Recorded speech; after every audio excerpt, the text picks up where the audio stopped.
Baik, jadi di sini kami akan menyampaikan hasil diskusi kelompok kami, yaitu dengan materi persamaan garis lurus. Baik, perkenalkan, nama saya Putu Vida Veronica dengan NIM 231103111. Saya Nibisa Iskudesarawati dengan NIM 2311031134. Perkenalkan, nama saya Madi Alpinayanti dengan NIM 2311031205. Perkenalkan, nama saya Nika Dektiantiawati dengan NIM 2311031141. Nama saya Niko Mawina dengan NIM 2311031122. Sini saya akan menjelaskan persamaan garis lurus.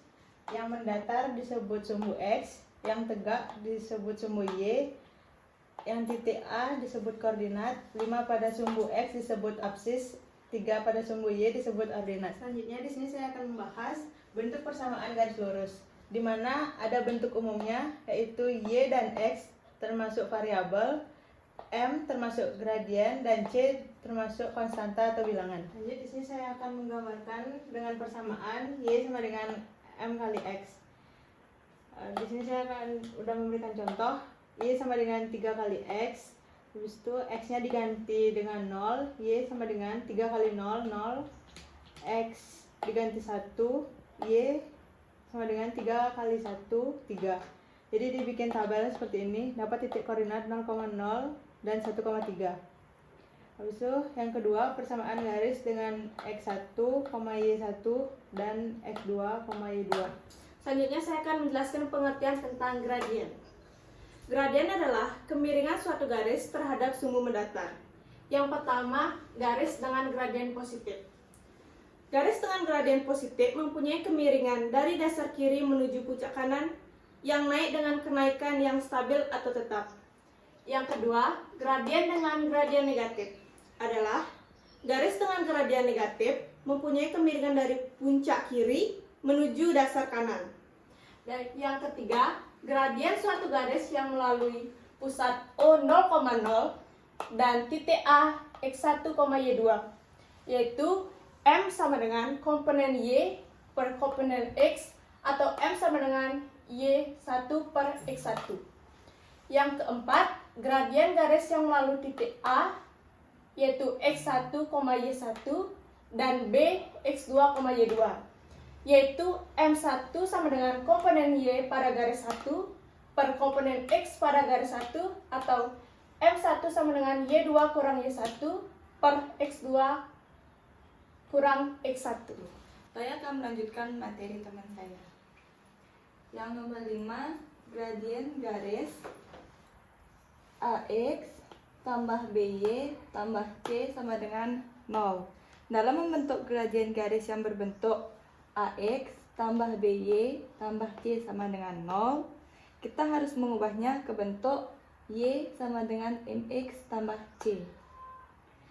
Yang AX tambah BY tambah C sama dengan 0, BY kurang AX kurang C.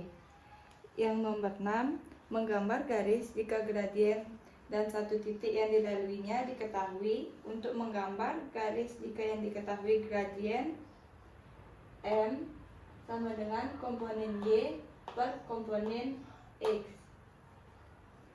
Yang nomor 7, gradien garis-garis yang saling sejajar. Garis-garis yang sejajar memiliki gradien yang sama, atau jika garis-garis memiliki gradien yang sama, maka pasti garis-garis tersebut saling sejajar. Yang nomor 8, gradien garis yang saling tegak lurus.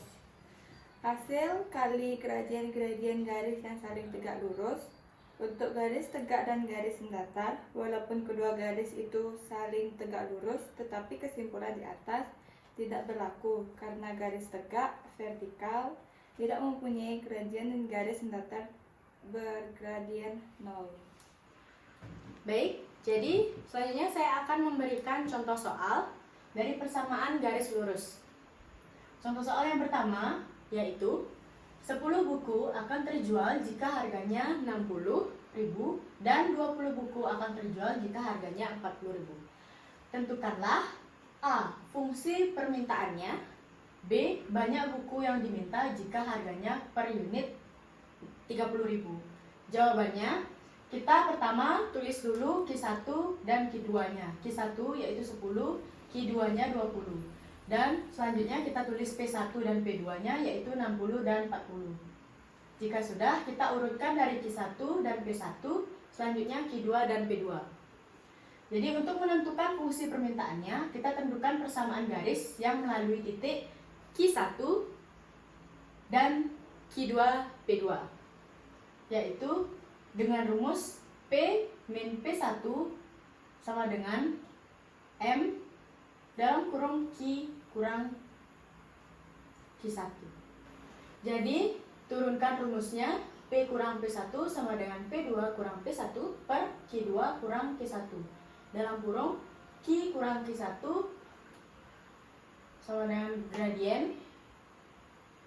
Jadi nyari gradiennya itu P2 kurang P1 per Q2 kurang Q1. Oke, kita lanjutkan. Selanjutnya kita lanjutkan untuk memasukkan angkanya. Langsung aja dimasukin.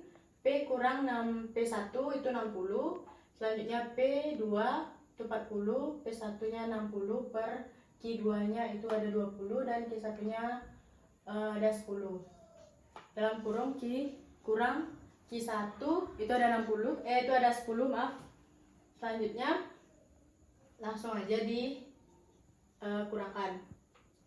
P kurang 60 per min 2 dalam kurung Q kurang 10. Jadi kita dapatkan min 2-nya ini karena 40 kurang 60 itu kita dapat min 20 dan 20 kurang 10 itu dapat 10. Kita sederhanakan jadinya 2/1, min 2/1 kita tulis min 2 aja. Selanjutnya Q dalam kurung Q1 kurang 10 kita tulis saja dulu. Habis itu P kurang 60 sama dengan min 2. Min 2Q itu dikalikan seperti ini. 2 kali min 2 kali Q dan min 2 kali 10. Itu min 2 kali Q kita dapat min 2Q. Selanjutnya 2 kali min 2 kali min 10 kita dapat plus 20 karena min kali min ketemu jadinya plus. Langsung aja diturunin. Kita bawa ke depan, minnya kita bawa ke depan jadinya plus 2Q sama dengan 80 karena min 60-nya kita bawa ke belakang itu jadinya ditambah. 60 tambah 20 sama dengan 60 kurang P-nya juga dibawa ke belakang jadinya min P. Selanjutnya jadi Q-nya kita dapat 80 min P per 2. Untuk 2-nya kita bawa ke belakang. Selanjutnya bagi 2, 80 bagi 2 itu 40 min 0,5 P. Jadi fungsi permintaannya adalah kita buat di sini Q sama dengan 40 min 0,5 P. Jadi di sini saya akan melanjutkan jawaban dari fungsi permintaan, yaitu banyak buku yang diminta jika harga per unit 30.000. Harga barang per unit yaitu 30.000 sama dengan P30. Q sama dengan 40 min 0,5 didapat dari fungsi permintaan. Q sama dengan 40 min 0,5 dikalikan 30 mendapatkan hasil 15. Jadi 40 dikurang 15 yaitu 25. Jadi banyak buku yang diminta pada harga 30.000 adalah 25 buah. Baik, sekian pemaparan materi dari saya dan teman-teman saya. Saya ucapkan terima kasih dan Om Santi Santi Santi Om.